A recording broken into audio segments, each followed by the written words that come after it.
जरूर पहुंचे पर हाँ आधा घंटा लेट में पहुंचे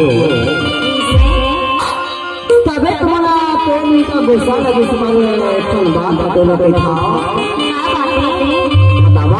बताना जब तक महीने बोलती है ना सोच के मोला करौंदा तेरी झूम लग जाती मैं सूत जथड़ा तब तहाँ पीछे ले आके मोला चोथ नहीं पावा था अवस्था से बतावा जानता कि ये कारण तेरी झूम लगे भैया कारण तेरी झूम लगे ना ये कारण तेरी झूम लगे जोड़ी कारण तेरी झूम लगे ना इधे आगे मन मन के मीना नहीं कारों का तेरी झूम लगे ना मन मन के मीना नहीं कारों का तेरी झूम लगे ना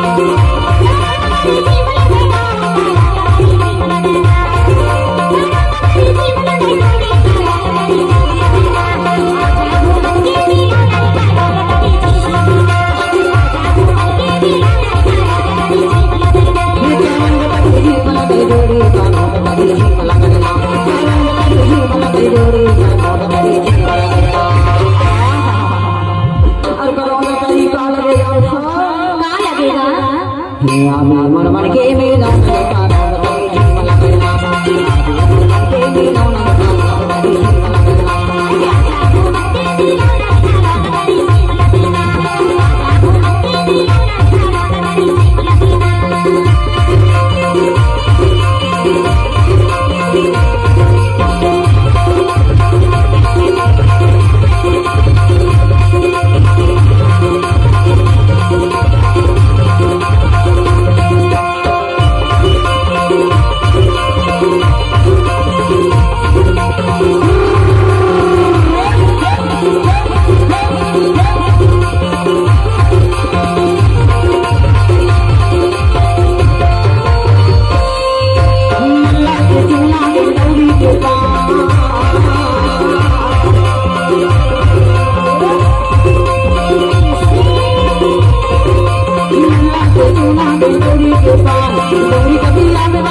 तेरी झूम लगे ना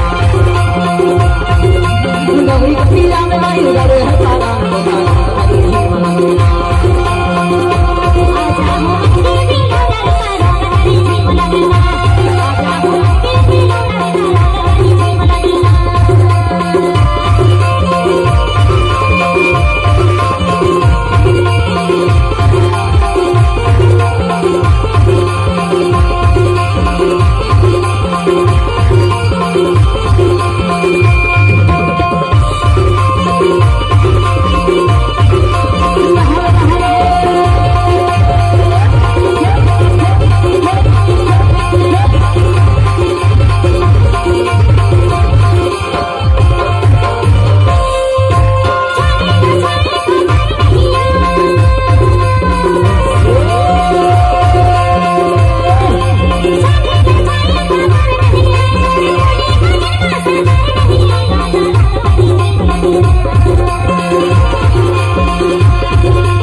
Guru